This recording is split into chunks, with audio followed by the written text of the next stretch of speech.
Hello, everyone, and welcome to our webinar, Untangling the FMCSA Clearinghouse.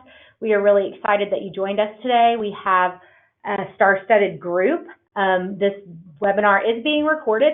You will get that recording in your email that you registered with within 24 hours. We will also be turning the slides into a PDF, and that will also be attached in that email. You probably also saw when you signed into the webinar that there are 4 handouts, so I would encourage everyone, if you haven't already done so, to go ahead and download those attachments. We are going to be doing a poll later on in the webinar before the question segment, so those handouts might be helpful for that. We're really excited to talk about this with you guys, and we are hoping to put solutions to help you into action as soon as we can. So we are going to go ahead and get going.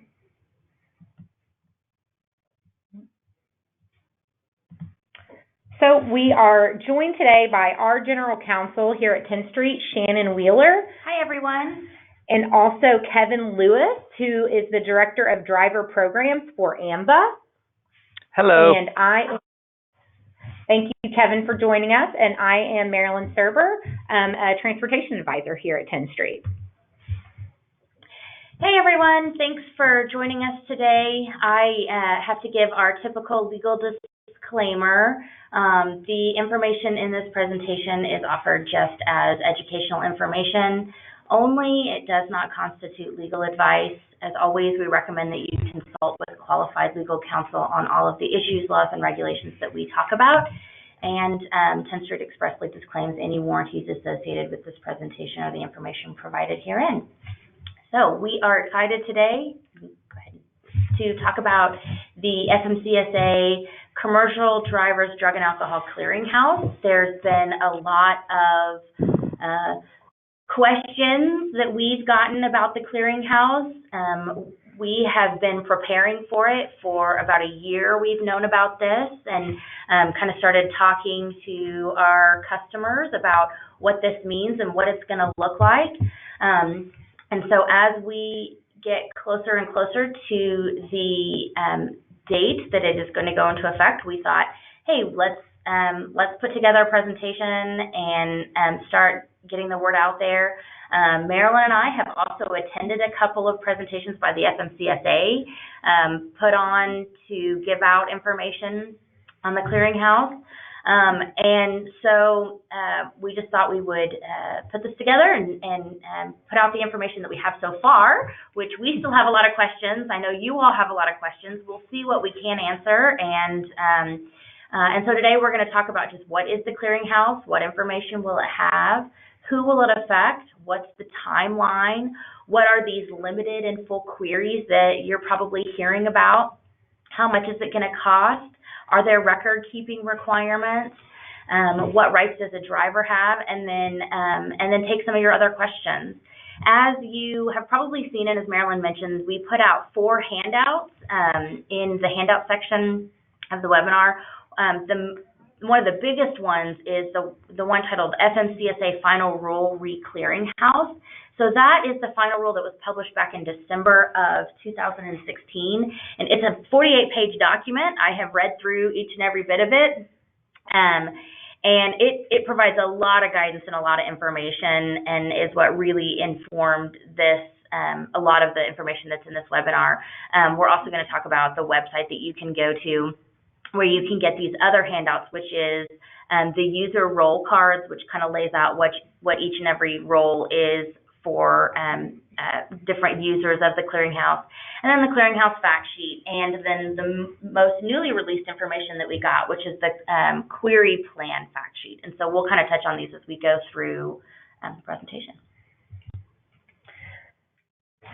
So as Shannon mentioned, all of the information is based off of the final rule that was published in December of 2016, and as we talked with an FMCSA guy locally a couple weeks ago, a lot of these things are in theory right now, how things should work. So all of them are subject to change as the rule is updated. And as that happens, we will be updating this presentation and coming to you guys again, with another blog or another webinar with the most current information.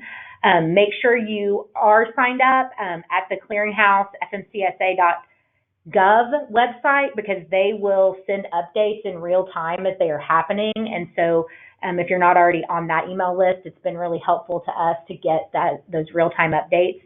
And as we've already said, we know everyone has a lot of questions, and we just want you guys to know that we're here to help, and we are in tune with this and paying attention to everything as it's coming out, so that we can make sure we're delivering the most up-to-date information to our clients. Okay, so when we talk about the Clearinghouse, some of you might know what it is, some of you might not have any idea what it is. Most of the calls we get are, what is this? And so it is actually a final rule that it amends the FMCSA regulations to add new regulations to create a database under the FMCSA's administration, so they oversee it, that will contain information about CDL holders' drug and alcohol testing violations.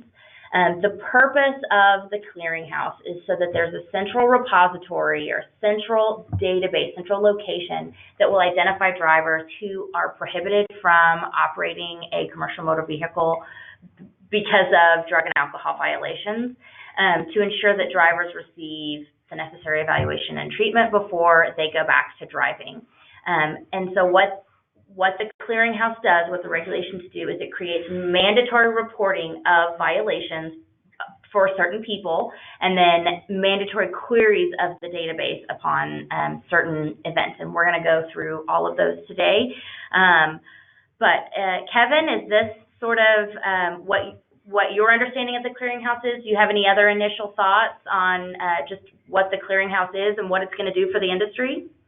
Yes, it was actually created by a congressional recommendation or requirement to keep folks who have tested positive in a drug test from leaving their current motor carrier and going down the street and failing to report to the new motor carrier that they have a positive drug test. This database will be in existence so that all motor carriers will have to query the database prior to hiring somebody to make sure that they don't have an open positive drug test and they have not yet completed the return to duty requirements. Great, thanks, Kevin. I really appreciate your thoughts on that. Okay, so this is a big, broad overview of who will be affected by the Clearinghouse. We get a lot of questions about this as well. Are my drivers covered? Are they not covered? Are schools involved? Are they not? So what we know right now is that employers of CDL drivers who operate commercial motor vehicles are affected, along with drivers who hold CDLs. The final rule also says that drivers who have a commercial learner's permit will be affected by this Clearinghouse. Marilyn and I have kind of talked through how does this affect schools. And go ahead, Marilyn. Yeah, so we are still, it's kind of TBD on how it's going to affect your actual students who you have enrolled in school. We know that some schools take students that have commercial learning permits already, and if you give them a DOT drug screen after they already have a permit, we think that would be reportable, but we really don't have all of that information yet. But what we do know about schools at the very least is that your driving instructors that do hold a CDL will be subject to the query, and they will be subject to the annual query. And we also know that your students who are being hired by carriers the carrier is going to be required to query that driver, that student coming out of your program. So as we kind of go through this presentation, you'll see that drivers, to run a full query on a driver pre-employment, the drivers will have to go in and register through the Clearinghouse. And so that's one thing that it will affect schools. They'll have to go in and register in the Clearinghouse to be able to then provide consent to pull a full query of the Clearinghouse. But we're getting into some pretty big details right now, but it's going to affect all employers of CDL holders, all drivers of CDLs or commercial learner permits. MROs will have specific mandatory reporting guidelines. The state driver's license agencies are also going to be affected, along with substance abuse professionals. Consortia and third-party administrators will be able to get into the clearinghouse on behalf of some of these other parties. Notably, this rule does not apply to non-CDL holders, so individuals who operate commercial motor vehicles with a weight of 10,000 to 26,000 pounds, or results from non-DOT drug or alcohol tests. Those will not be reported and will not affect the clearinghouse. But actually, Kevin, when we talked yesterday, you had a really interesting perspective on how it's going to affect the states and how we just really don't know right now how that's going to affect the states. Do you want to talk about that a little bit? Sure. When the original final rule was published, it required the SDLAs, the state driver licensing agencies, to query the Drug and Alcohol Clearinghouse prior to issuing or renewing a CDL or a CLP. Unfortunately, that's all the regulation said. It did not tell the states what to do with the information once they queried the clearinghouse. So what FMCSA is going to do is issue an additional rule for the jurisdictions. And basically what's going to happen is the compliance date of January 6, 2020 will not apply to the jurisdictions at this point in time. What will happen is there's going to be a new notice of proposed rulemaking that's going to identify what the states have to do once they query the Drug and Alcohol Clearinghouse and obtain information that there is a positive drug test on the individual whose CDL or CLP is being issued or renewed. And what we do believe is going to be required is that the states will be required to initiate a downgrade procedure for those individuals who have an open drug test result at the clearinghouse and who have not yet completed the return to duty procedures. They will have their CDL downgraded until such time as they have completed the return to duty requirements and then can be issued a new CDL. But that rulemaking is not yet out at this point in time. It's expected sometime soon, and that's probably going to delay the requirements for the states to do something for another 2 years or so. And so that would only affect the state driver's licensing agencies and the driver's CDL. That wouldn't affect what the employers and drivers and MROs and SAPs are all supposed to be doing. That is correct. That is correct. As of January 6th, everybody except the SDLAs are going to be required to do what that final rule says they have to do. Great. So the timeline for the clearinghouse is starting now, fall of 2019. Authorized users can register with the clearinghouse and go ahead and create their account. Your drivers can start creating accounts, but the registration is not open yet. So again, make sure you're getting those updates. They'll be letting us know when it's open. So the timeline, the rule goes into effect January 6, 2020, which is important because nobody has to report anything to the clearinghouse until January 6, 2020. And then the mandatory reporting starts after that date. The queries start after that date, and the annual queries start after that date. So there's still a lot of gray as far as what that annual query means. We're going to talk a little bit more about that, but it's like, it doesn't necessarily mean on January 6, 2020, you're going to go in and run a query on every single driver that you have. We're still awaiting the details of that. What is important to note is that from January 6, 2020 to January 6, 2023, you as a carrier, when you are doing your background checks for the next 3 years, you'll still be required to do the drug and alcohol verifications that you're doing currently for the last 3 years of employment for your prospective drivers, as well as run the Clearinghouse report. Now, after January 6, 2023, when there's a full 3 years of data in the Clearinghouse, that is set to replace what is the current standard for the drug and alcohol verifications for employers. But for 3 years, you're kind of going to be doing that double duty. And so again, as we know more about what annual query means, we will get that information out to all of our clients. And so just a note on that, we don't really know what fall 2019 means. Right now, that's all the information that's been released from the FMCSA. I've heard October. I was reading something yesterday, which wasn't from the FMCSA, but that projected November.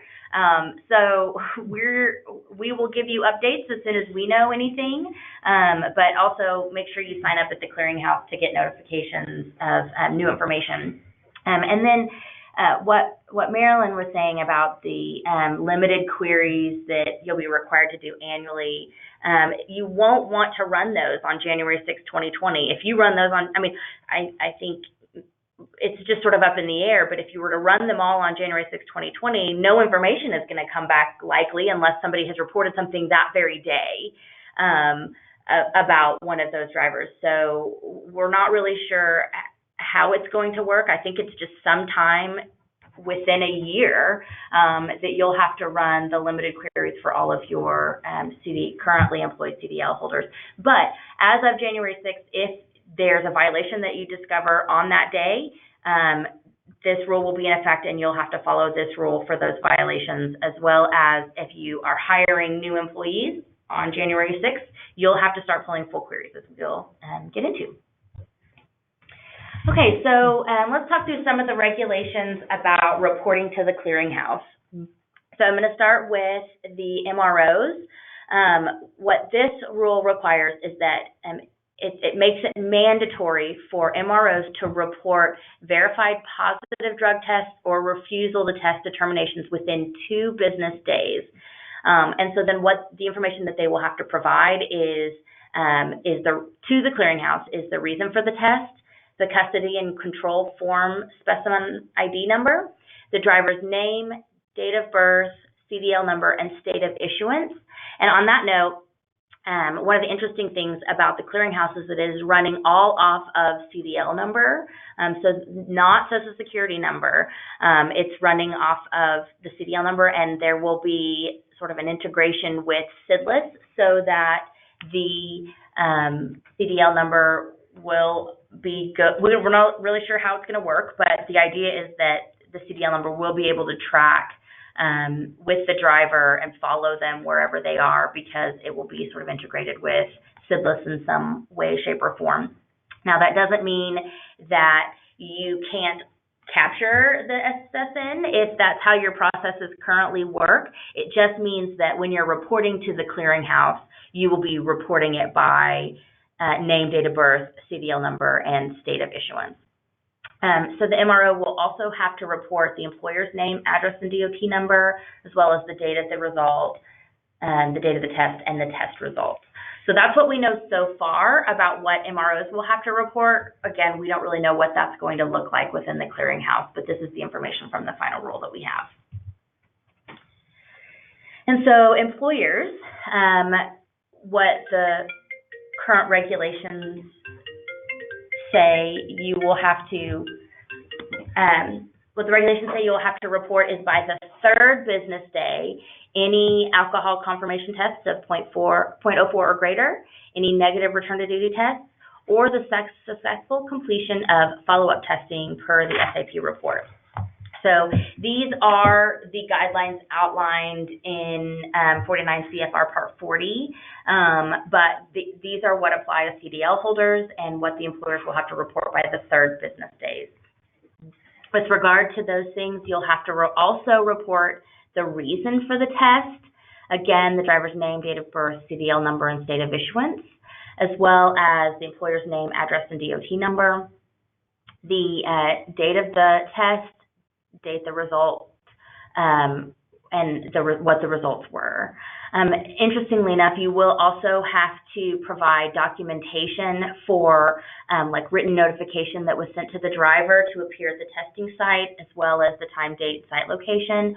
Or if you don't have written notification, like that could be an email or a letter, or however you provided that to the driver. You can also do an affidavit with evidence of that information, like if it was through a phone call. So essentially, you will have to report and provide the documentation for backing all of the reasons for this report to the clearinghouse. And then also you'll have to provide any documentation if there was a termination or a resignation, if that's applicable. One of the things that has been we've had the most questions about is how employers are going to report actual knowledge violations, and if that is required. It is. It is a mandatory reporting of actual knowledge violations. So this includes on-duty alcohol use, pre-duty alcohol use following an accident, or actual knowledge of controlled substances use. So again, the information that you're going to have to report: name, date of birth, CDL number, state of issuance, the employer's name, address, and DOT number, but also the date that the employer had actual knowledge of the violation. Again, these have to be reported within 3 business days. You will need to put down any witnesses to the violation, if any, as well as their contact information, the description of the violation, and any evidence that you would have to support the actual knowledge violation, like affidavits, photographs, video, audio, employee statements, other documentation that you have for this actual knowledge violation. So these are the kind of things that you're going to have to report to the clearinghouse. And I think that there's a lot of questions about what this is going to look like and how employers are going to report these actual knowledge violations. Kevin, you had some kind of insight or thoughts about actual knowledge violations as well, and how the states were going to deal with this. Yes, as I mentioned before, we are waiting on a new notice of proposed rulemaking that will describe to the jurisdictions what they have to do when the jurisdiction encounters actual knowledge of a violation, and what they're going to be required to do. At this point in time, I have no idea what those procedures are going to be, because the NPRM has not yet been published. I don't even have any inkling of what the requirements may be by FMCSA on the SDLAs. All I can say is that as soon as that NPRM is published and we have a chance to go through it, I will be letting everybody know what the states will be doing once they have knowledge of an actual knowledge violation. And so sort of one of the things that this rule seems to contemplate is that the states will, you mentioned earlier, downgrade the CDL, which we take to mean it will actually mean removing the driver's CDL. Like, he won't have a CDL in place if the states do query the clearinghouse and find information in the clearinghouse. Is that sort of your understanding as well, Kevin? Yes, if there is actual information contained in the clearinghouse, we do believe that when the NPRM is published, FMCSA will be directing the jurisdictions to take downgrade action on that CDL, just like they have to take the downgrade action on the CDL when the medical certificate expires and there's no new information regarding a new medical certificate being provided by the driver. And so when that happens, that'll be one of the biggest changes that this new regulation comes out with, because right now, if there is a violation, nothing actually happens to the CDL or the driver's, CDL with the state. It's just that the employers communicate about this and, are supposed to ensure that the driver has followed all the proper steps before they can drive again, and that the onus is on the employers. Now it's going to be sort of on everyone, the employers plus the states, and the driver could actually lose their CDL over it. So that's a pretty big change that this rule is making.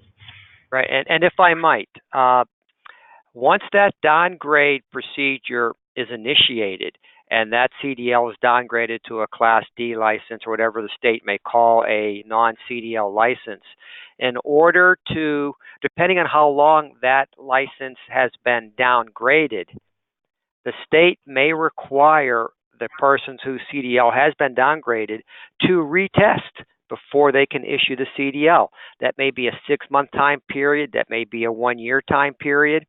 But if the person has some very cumbersome return to duty requirements and they do not fulfill them and they just keep going and going and going and don't fulfill them, that license can be downgraded for such a period of time that may require that person to actually come in and retest for the CDL. And that's going to add there's also going to be a reinstatement fee, a cost to the driver. So this is going to be a big issue for the drivers and for the SDLAs. All right, thank you. And so just to also touch base, the rule says that employers can designate a consortium or a third-party administrator to perform the employer's requirements under the clearinghouse. However, the employer retains ultimate responsibility for that compliance. And then we know that the substance abuse professionals will also have to report to the clearinghouse.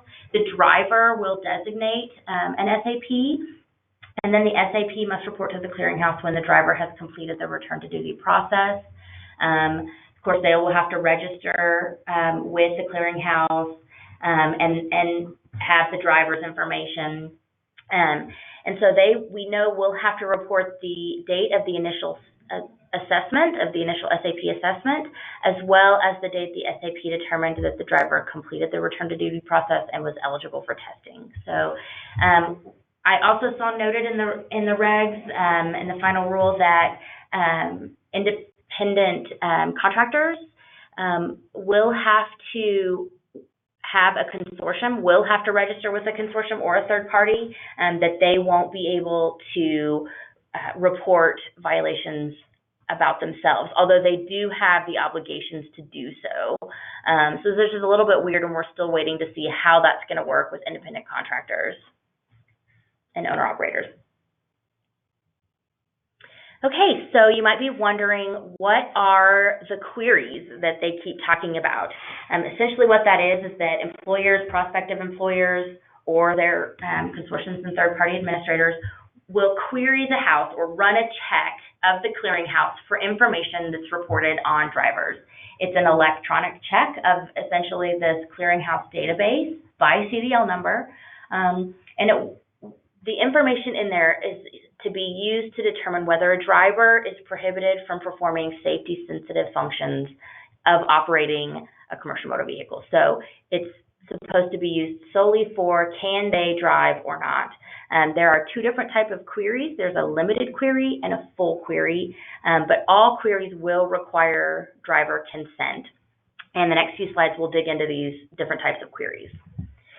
So a limited query is just a check of the clearinghouse for does information exist? Is there information there or not? We don't know what this is going to look like yet, but if there is information there, then the employer will be required to go run a full query to see what that information is. So, but for just the limited query, employers will be required to do this for currently employed CDL holders once a year. We know that you will be able to do it in batches. We don't know exactly what that will look like yet, but that you'll be able to, enter in CDL numbers for a big batch of your employees and run a limited query. Does information exist? If it does, you will need to conduct a full query within 24 hours of that limited query. We do know that you will need written consent from the driver to run a limited query. However, that limited consent can be obtained outside of the clearinghouse. So just through sort of like how you get your disclosures and authorizations now, just either an electronic or a wet signature on a consent for the clearinghouse. We know that this written consent can be valid for multiple years. I've had a lot of questions about what is the consent going to look like, how are we going to handle this consent process. And right now we know that the FMCSA says that they will provide sample limited release language that employers can adopt and use. As soon as we know what that information is, we will release that to you. But it'll need to be a signed release or signed consent that should be maintained in the employee's driver qualification file. And so on these limited query consents, we will have a way in Tenstreet. If you're wondering how is Tenstreet going to help me do this, we will have a way in Tenstreet for you to easily send out these consents to be signed by your current CDL holders.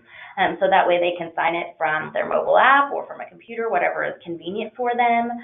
Or you can have a way for them if they are, driving into one of your terminals or at your orientation to sign one of these limited query consents, and then that way you can run a limited query on each of your current CDL holders. And so that will be something that you can draft that will be for multiple years and will stay in the DQF, which we can also help you maintain within our system. So one of the things as a carrier that you can do in the fall once that language is released is you can go ahead and start gathering that signature from your existing drivers as you're seeing them in safety meetings or as your new drivers are coming into orientation. You can go ahead and put that process into place so that you can get that signature on file when you're seeing the driver instead of having to worry about that later. And so one of the key things here is that if an employee doesn't sign the limited query consent, then no query can be conducted, but also the employee must be removed from the safety function. So if they don't sign the consent, they don't drive. And that is to say that if they don't sign it right away, that might be one thing, but remember, you have to conduct it once a year. You can conduct it more than once a year if you want to, but the minimum requirement is annually. And so, it can be made mandatory for their employment is what I'm trying to get at. All right, so the full queries will disclose detailed information about a driver's drug and alcohol violations that have been reported to the Clearinghouse. It will be required as a pre-employment check for all prospective drivers. So what that means is that before you can put them in the seat of a truck, you will have to run this full query and see if there is any information about drug and alcohol violations. You will also have to run this full query if a limited query on one of your existing employees returns showing that information does exist. You will then have to turn within 24 hours and run a full query. The way the consent will work with a full query is a little bit different. It will need to be provided by a driver electronically within the Clearinghouse. We don't really know what that's going to look like yet, but one of the slides that we saw at the FMCSA presentation was essentially two big buttons, a green one and a red one. Yes, I consent. No, I don't. I'm sure there's other language about it, but that the driver will have to actually go into the Clearinghouse website, register, and then give consent for each individual employer to run a full query.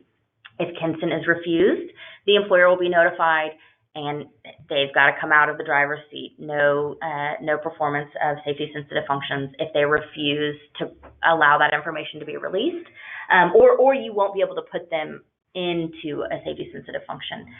If consent is provided, then that information will be released to the employer, the prospective employer.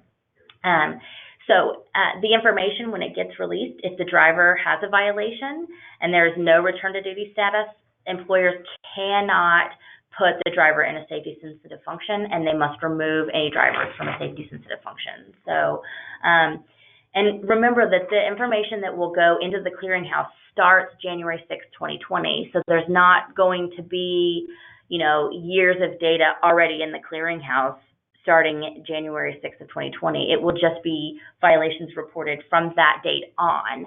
So probably January 6th of 2020, unless there are violations on that day, employers won't have to report previous violations to that, and MROs won't have to report previous violations to that.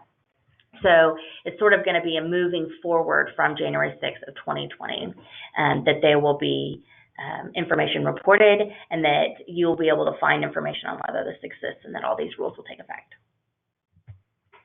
Kevin, do you have any other thoughts on the limited queries, the full queries, or anything you want to add? You've covered it, but I have to stress that if a driver does not provide consent, then they can't drive and do any other safety sensitive function for the school or the motor carrier or anybody. That's just that's going to be the catch-all for everybody. You don't have to provide consent, but if you don't, then you are not going to drive. Pure and simple. And that last bullet you have there is, if there is something in the clearinghouse and that driver has not yet cleared for return to duty, they better get on the ball and complete whatever it is they have to complete, because the SDLAs are going to be in the process of downgrading that CDL. So it's going to behoove the driver, if they do have a violation, to clear it up as quickly as possible. Yeah, and that's a great point, Kevin. So they're going to have to just stop what they're doing and go in and give a consent. So let's say you have a current employee and information returns that there is information in the clearinghouse in a limited query, and then you go to run a full query and the driver doesn't consent within the clearinghouse for the employer or the school to run a full query. Right then and there, the driver needs to pull over, stop, and either give that authorization or get out of the truck, because the rule makes it pretty clear that if there's information within 24 hours, they've got to do the full query, and the driver has to release that information, or there's no driving. And so that's one of the things Shannon mentioned, the word school. If you're a school and your students are applying for jobs at carriers, they're going to have to register themselves in this database and give consent to the carriers that they're applying to run this full query. And so schools will likely be helping these students learn what that process is and help them get into the database. Yeah, that's a great point. Okay, so I'm sure one of the biggest things on your mind is, what is this going to cost me? We've heard it a lot. It's the biggest question everywhere we go. What is it going to cost? What is it going to cost? And so we just got new information last week about what it's going to cost. If you look in the handout section is the sort of fact sheet about query plans that was released by the FMCSA last week. So the cost will only be for queries, for limited or full queries of the clearinghouse. There's no cost for reporting or for drivers taking any actions within the clearinghouse. But the fact sheet says that it'll be $1.25 flat rate per query. And so that is for either a limited query or a full query. Both of them will be $1.25, whichever one you're running. We know that employers will be able to purchase query plans or bundles, and that TPAs will be able to do that on behalf of the employers as well. Actually, I'm sorry, the TPAs won't be able to purchase the queries on behalf of the employers, but once the employer designates a TPA, you will be able to run it under the employer's sort of bundle or plan. And so in those bundles, there's not really a price break. So it's the same $1.25 per query, whether you've bought 2,000 or 7,000 of them, but they don't expire, and they sort of make it more convenient for you to go in and run those queries. And so you won't be able to purchase any of the queries until fall of 2019. When you register, of course, none of that is available or open yet within the clearinghouse, and we'll let you know as soon as it is. We don't know what it's going to look like or how that's all going to work, but I'm sure that it'll be very intuitive and easy for employers to do. What is interesting is that there is an unlimited plan, but we're not sure what that will look like either. And then yesterday, I think we were talking with Kevin, and you said, Kevin, that the limited query, if they run a limited query, it'll be the same they won't be charged then for a full query. Is that how you understood it? That is correct. It's when you run the limited, you're going to pay $1.25, and then if there is a hit from that limited query, when you run the full query, you will not pay another $1.25. That first $1.25 covers those 2 queries. So at least there's that on the price break for employers. I mean, we know that this is going to add a significant amount of additional cost for all of our customers and for all of those in the trucking industry, not only in what it's going to cost to run a query, but what it's going to cost and, additional resources to be able to query these things. And Tenstreet will be here to help. We'll do what we can to make this an easy and seamless process. But we know that this is a cost, but it is something that the final rule sets out is the cost that will actually save, overall in getting drivers that have a problem off the streets and off the roads. And so it's this sort of a concerted effort by all of the trucking industry to make sure that we are safe out there on the roads and that people aren't bypassing the system. Okay, so record-keeping requirements. Of course, there are added record-keeping requirements.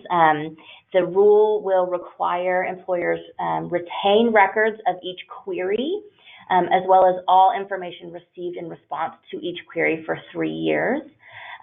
So you'll also have to retain the limited query consent that we talked about for 3 years. And then, of course, you'll want to retain any documents related to giving a drug or alcohol test or administering the drug and alcohol program that you have. And those documents have to be maintained for a minimum of 5 years. Of course, you'll want to maintain any records of all violations, including evidence of actual knowledge violations, traffic citations, anything along those lines you'll want to retain and keep on file. And also, of course, Tenstreet can maintain those files for you and keep them in the DQF and within our ATS to make it easily accessible for you. Okay, so sort of getting to the driver's side of the clearinghouse, just sort of for context, so everyone knows what the driver experience will be. So drivers will need to register with the clearinghouse only when a full query is being conducted. So a driver won't need to register starting January 6th of 2020 if all that's going to happen is a limited query. So they only if they're seeking new employment or if the limited query shows that there is information to where a full query will need to be conducted. But if they do register with the clearinghouse, they will be able to view the information that's reported. They will be able to see who has access to the information, who has submitted information. We presume that they will be shown all of the information that is reported, including documents, but we're not quite sure what that will look like yet. Drivers will be able to receive notifications of queries as well as reports of violations that are on them. And of course, they'll be able to dispute the information that's reported. It's a dispute process that will go through the clearinghouse that can be done by mail or by electronic means. And then drivers will be able to identify what SAP can enter return to duty information on them. But the driver cannot be required to pay a fee. It is absolutely prohibited. So employers can't require them to pay a fee. The FMCSA and nothing at the clearinghouse can require them to pay a fee. So other notable compliance issues with regard to the information from the clearinghouse is that it can't be shared, distributed, published, or otherwise released. So this is going to be, sort of a sticky point with a lot of carriers or other organizations. You're not going to be able to share that information. You're going to have to be very careful about who you share it with. So if you pull information from the clearinghouse, you're not going to be able to turn around and provide that to other employers or other interested parties. There are pretty severe penalties for violating this specific provision of the regulations. And so you can't use that information from the clearinghouse for any purposes other than determining whether the driver is prohibited from performing safety-sensitive functions. So just can they drive or can they not drive? However, you will be able to make like termination decisions and things along those lines off of it as well. So I'm sure a lot of you are wondering. But you can't divulge it to anybody that is not involved in the determination of a driver's eligibility. And again, like I said, there are civil and criminal penalties that are threatened for violations of this section. So you'll want to be really careful and maintain the confidence of all of the information that you get from the clearinghouse.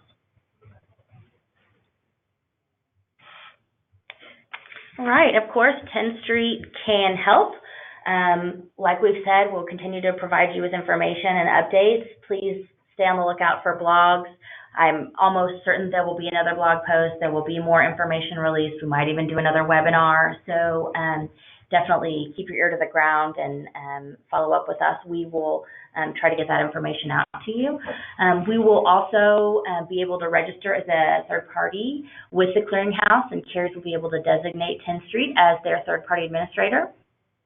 And we'll continue to work to develop integrations from both the driver side and the carrier side to make the query process a lot more easy and seamless for everyone. And so if you are watching on your screen, we're actually getting ready to release a poll with a question. So please check that out and answer the question that's asked there.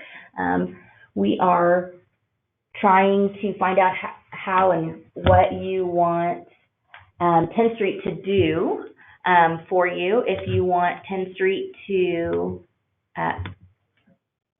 be able to, okay, there it goes. It says it's distributing the poll now. So if you want Tenstreet to be your third-party administrator, if you want to outsource your clearinghouse inquiries to Tenstreet, just tell us about it.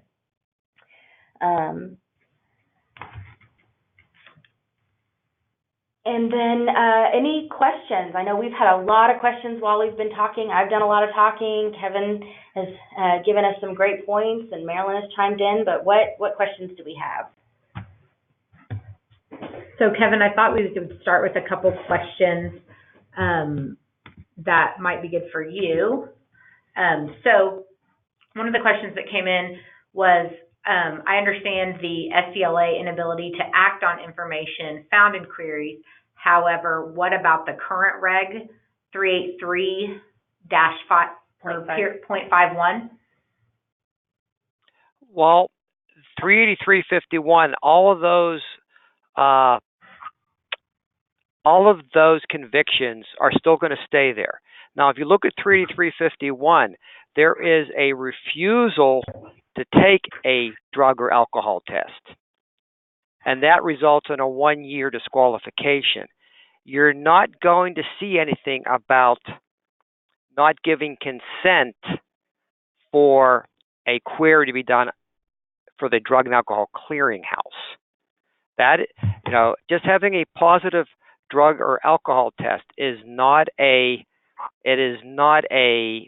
highway violation. There's not a conviction there. It is just a failed test. And FMCSA is the one who is telling the SDLAs that you have to start the downgrade procedure. That is not going to be in 383.51 at this point in time.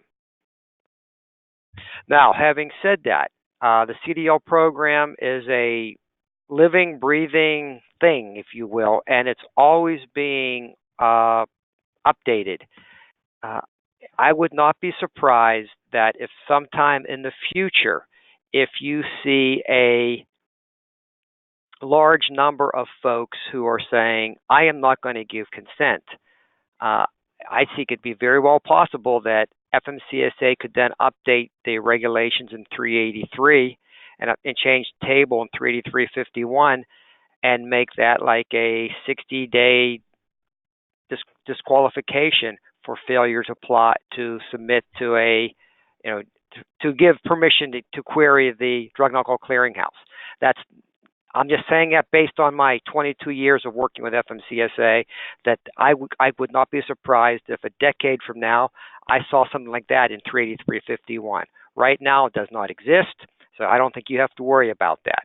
What you do need to worry about is that your drivers are going to be penalized for any violation in any table in 38351, and if they do not provide consent for the query to the Drug and Alcohol Clearinghouse, they are going to be removed from the truck and removed from any safety-sensitive operation.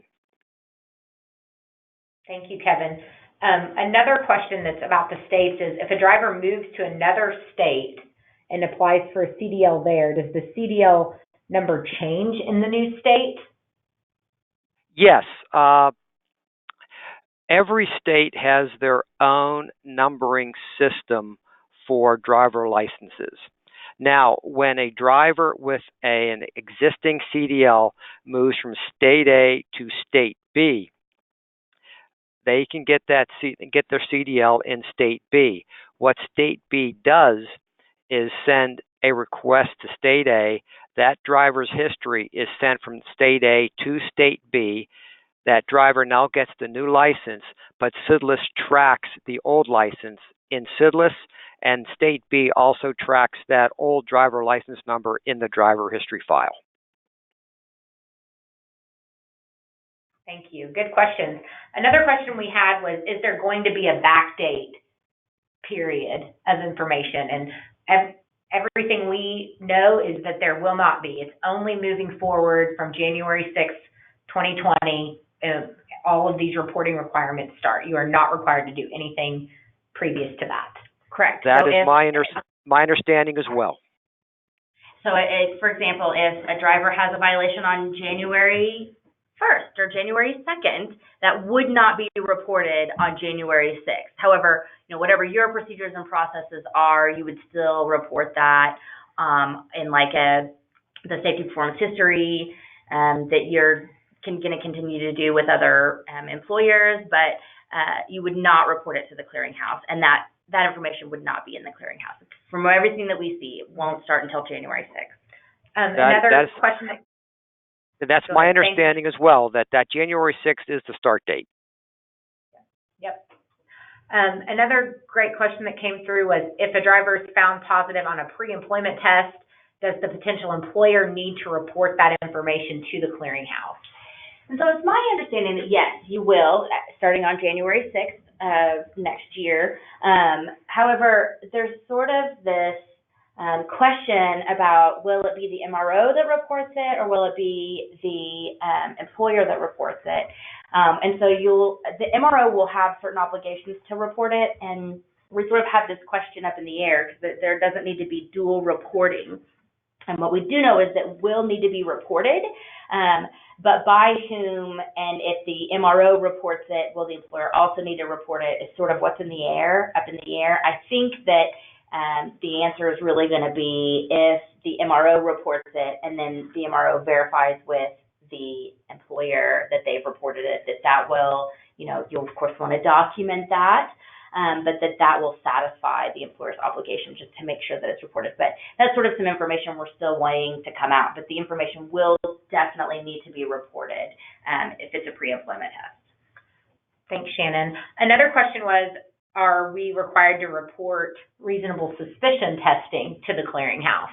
So that's a really great question, and the answer is yes. If it is positive, if you have a reasonable suspicion test, and that turns into an actual knowledge violation, or if that turns into one of the violations in 392.40, Part 40, which is just like, say it's an alcohol test of 0.04 or greater, yes, you will have to report that, even if the reason for the testing was reasonable suspicion. Absolutely, after January 6th of 2020. Another question was, are carriers required to report a refusal? Yes. The refusals, either with the MRO or with the carrier, will be required to be reported to the clearinghouse under the same standards. I think it's 2 business days for the MRO and 3 business days for the employer. So yes, you will have to report that. So one of the questions was, is there already a release? And there is not yet. We anticipate that language to come out soon, and then that also leads into the next question is, can that be added into the language of your Tenstreet application?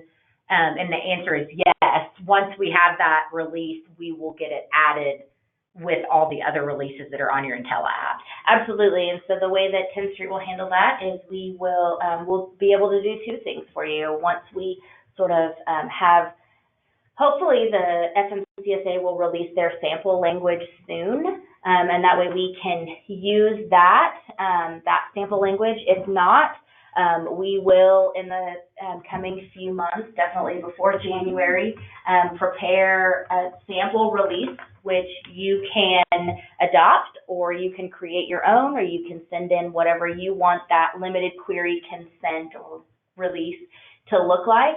And then we will implement that for you to be able to do two things, to send it out to your current CDL holders. And so there'll be a process that you'll be able to take where it'll send that out to them, and they'll be able to get those signed by a mobile device or however they have access to the internet. And then we will also be able to add that on with your, in the release section of your Intella app for all your new hires. Now, for new hires, just to note this point, for new hires, you'll have to do a full query of the Clearinghouse, which means that the driver will have to go into the Clearinghouse and get consent, give consent electronically to the Clearinghouse directly. We will try to make that as seamless as a process as possible for you and for the driver, but we just don't know what that's going to look like yet. But then you'll also want to have that written release that you get on the back end of your Intella app for all future inquiries. So, a year later, so you'll have to do this annually. However, your process will be to pull those annual limited queries. So it'll be a good practice to go ahead and get that limited query consent up front with the Intella app. But if you don't want to incorporate that into your process up front, that's understandable too. We'll have another way and process for you to get that from your current CDL holders as well. And so there's a couple other questions about queries that kind of lead into this. Right. And so someone asked if from an efficiency standpoint, should we just go ahead and do the full query? And Shannon and I actually, with Kevin, had that same kind of talk through yesterday. And because of the way the consent is required for the full query, if you don't have to run the full query, it's probably not going to be more efficient for you, because every driver you want to run a full query on is going to have to actually go to the FMCSA Clearinghouse website and allow you to do so. So the way we understand it is to do a full query, the drivers will have to register and go in and give the consent directly to the Clearinghouse. So, but for a full query, but for a limited query, if you have a consent on file from your current CDL holders, you'll be able to run that in a batch method. It's the way we understand it. And so it would probably, at least since the cost is the same, right, $1.25, what we think it's going to look like is that the limited queries will be more efficient for carriers to be able to run in batches, and then they would only do a full query if information showed in that limited query, so that they could then go in and have the driver go in and register. Sort of thinking about the timing and the logistics of having your drivers go in and give a full consent. If you were to run a full query on every single one of your drivers, every single one of your drivers would have to go in to the Clearinghouse and give that consent before the information would be released. But if that's part of the process that you want to put in, I mean, that's certainly something in a way that you could do it. It'd be up to your company on how you wanted to run that process. And then also along with that, someone asked, how will a candidate know to go to the database and give the release? Well, that's going to become part of your recruiting process. Again, something Tenstreet does have to offer with their communication engine is we can add that to a process that would send a driver notification right to the portal, hello, that would pop up and say, hey, so-and-so carrier is trying to verify your drug and alcohol clearinghouse, please go here and give them permission. And so we do have processes like that we can help you with, but it is going to be the carrier's responsibility to really ultimately communicate that to the prospective driver that they need to give them the consent. I mean, that's absolutely correct, and I think that's going to be another one of the headaches that a lot of our carriers are going to have with this clearinghouse and that is really just getting the word out there to drivers right now. Some of them have heard about it, not a lot have. There was a presentation at GAP, I think like a 15-minute presentation on the subject, and we're putting out information, and we would encourage carriers to start putting out information to their drivers just to let them know that it's coming, because I think drivers are really going to be kind of caught off guard by this come January 6, 2020, and what is this, and I've never had to do this before, and I don't know what this is, and so it's good to get that information out there to them and, talk about it in orientation, things along those lines so that they know what's coming. And we had a lot of questions, and so we're gonna answer one more, and then if we did not get to your question, we will email you the answer to your question offline. And so we have this question a couple times actually, is how long does the authorization for the limited query, how long is that good for? It's a great question. We had the same. The final rule indicates that the limited query consent can be for multiple years. It doesn't say how many years, it just says multiple years. So it would be a good idea to definitely do it for multiple years. I don't know yet what that multiple year situation is going to look like. I would think a minimum of 3, might not be more than 5, just kind of thinking through what the reasonable expectations of the driver would be. But in all honesty, we don't know what that's going to look like. I'd really like for the FMCSA to release their sample language so that we can see what their view is. And really what legally is going to happen is once they release that language, that will provide a really good, sort of safe harbor for employers to use that language, because you would be able to say, hey, we use the language released by the FMCSA, and, we're compliant along these lines because that's what the FMCSA sample language is. And so that's really we're going to encourage people to use that language. And I'm really hesitant to draft any language before I see what theirs is, because as soon as I, draft it, they'll release something and it'll look totally different and not be what we envisioned, and it would, jump through hoops to try and get their language in effect. So hopefully they will release that soon, but you will be able to do it for multiple years. We just don't know how many that will be yet. Thank you, Shannon. Kevin, did you have anything to add before we go? Actually, no. But I'm here for a while if you have enough time. If there's any questions that are specific to AMVA or the SDLAs, I'd be happy to try to answer them. Thank you, Kevin. We appreciate you jumping on here, and we will definitely be reaching out to you for any questions that we need your expertise on before we respond to. Yeah, Kevin, it was absolutely a pleasure to have you on and to be a part of our Clearinghouse webinar today. Well, so thank you very much. We appreciate your time. All right, everyone. We'll see you later. Goodbye, everybody. Bye.